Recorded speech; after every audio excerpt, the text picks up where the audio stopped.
Capítulo 1. Conhecendo nossa personalidade.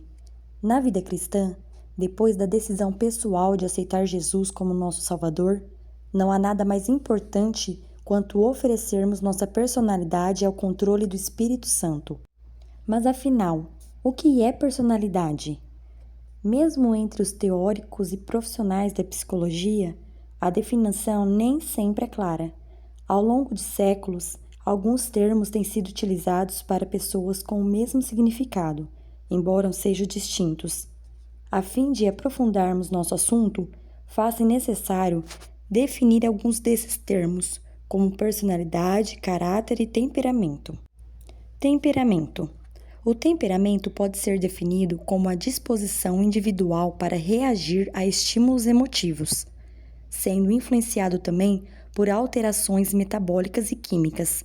Temperamento é a forma como temperamos nossas emoções, como percebemos e vivenciamos os fatos, fazemos escolhas e nos relacionamos com os outros. Como pais, sabemos que nossos filhos têm temperamentos diferentes entre si. Uma criança é mais calma, outra fica ressentida por mais tempo e o outro filho é uma alegria e agitação constante. Nossas ordens também são assimiladas pela família de forma diferenciada. Há filhos que aceitam regras com mais facilidade, enquanto outros tentam negociá-las. Temos um exemplo claro na Bíblia de dois filhos com temperamentos muito diferentes e que já disputavam no útero materno, Esaú e Jacó. Eles tinham gostos distintos, sendo Esaú mais aventureiro, passando dias longe de casa para caçar. Jacó gostava de ficar em tendas, era mais caseiro e possivelmente por isso mais próximo da mãe. A Bíblia nos revela traços de temperamento de muitos homens e mulheres de Deus, evidenciando que, mesmo depois da conversão, mantemos os principais traços do nosso temperamento individual, enquanto reparamos os pontos negativos.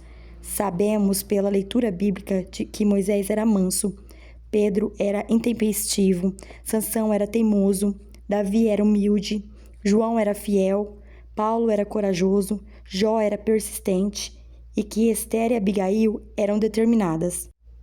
Filósofos no quinto e quarto séculos antes de Cristo, assim como muitos médicos, fisiologistas e psicólogos, ao longo de séculos tentam classificar os temperamentos em categorias. As mais conhecidas é a divisão entre 4 tipos.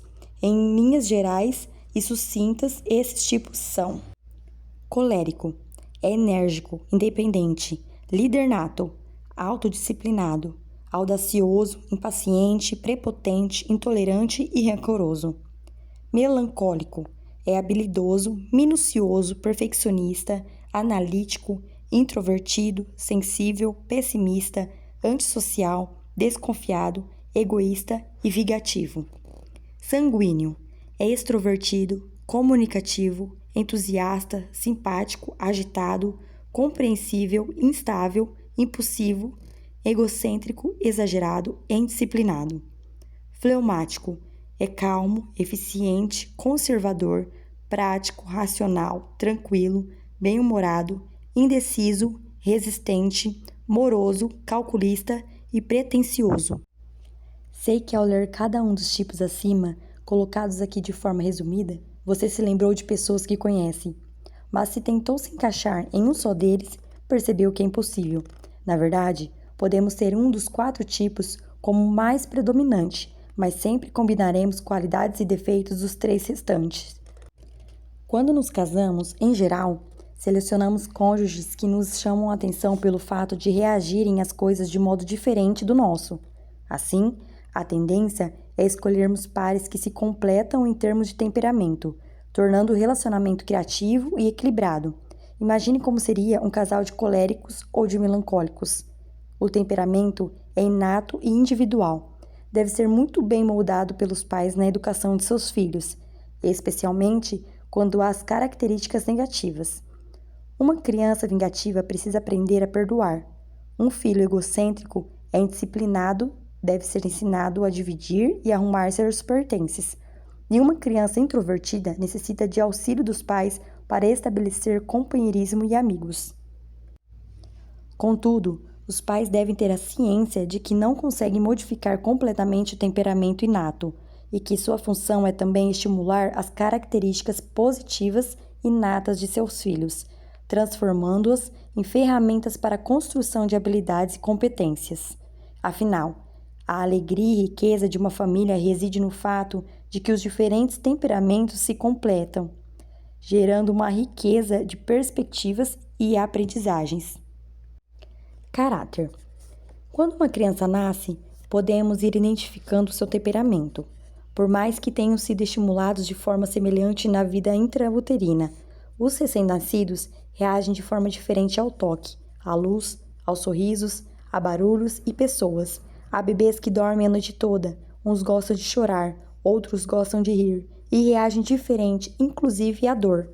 Quanto ao caráter, quando uma criança nasce, não há nada formado.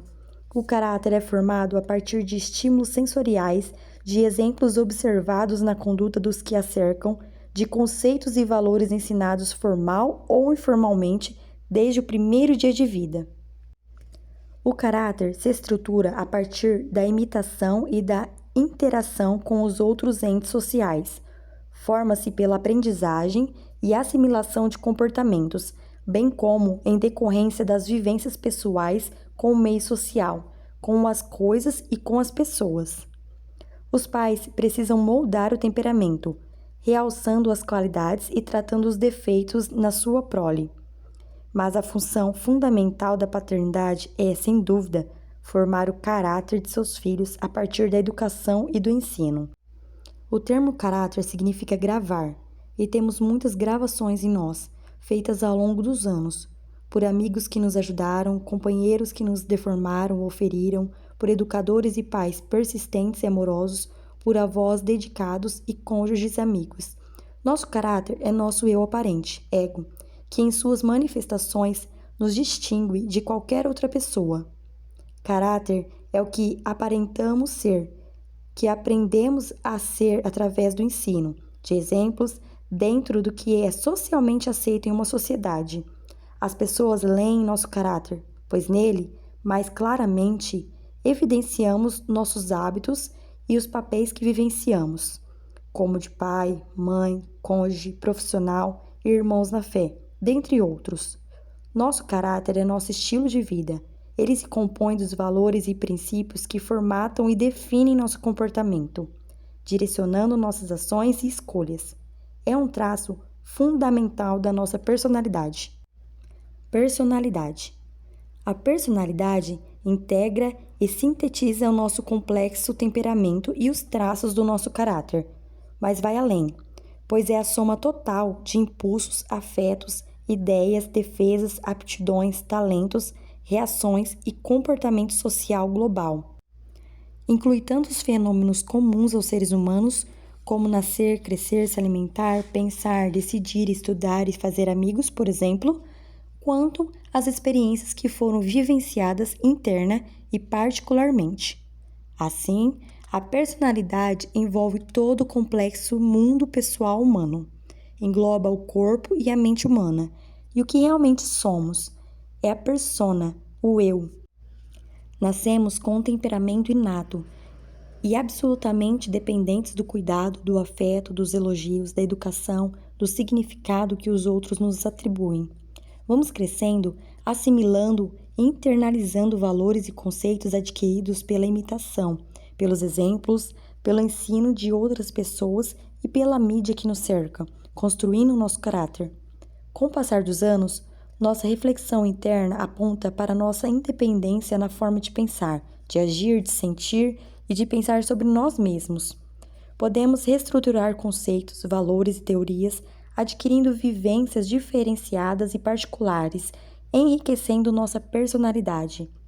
Nós nos individualizamos, tornamo-nos únicos, singulares e indivíduos. Sempre precisamos ressaltar a importância da nossa vontade nesse processo de construção de quem somos. Não somos seres impotentes, mas, desde cedo, podemos observar nas crianças o exercício do livre-arbítrio, tentando impor sua vontade aos mais velhos. Nossa vontade exerce o poder de escolher e decidir, ou não, permanecer nas escolhas anteriores. Por mais que esteja associado a um intelecto e às nossas emoções, a vontade atua de forma independente. Podemos agir de forma oposta ao que sentimos, ou nos comportarmos de uma forma que sabemos ser errada ou pecaminosa. Contudo, a personalidade é ativa. Cada vez que fazemos uma escolha, tratamos nosso temperamento ou refazemos um conceito. Alteramos nossa persona.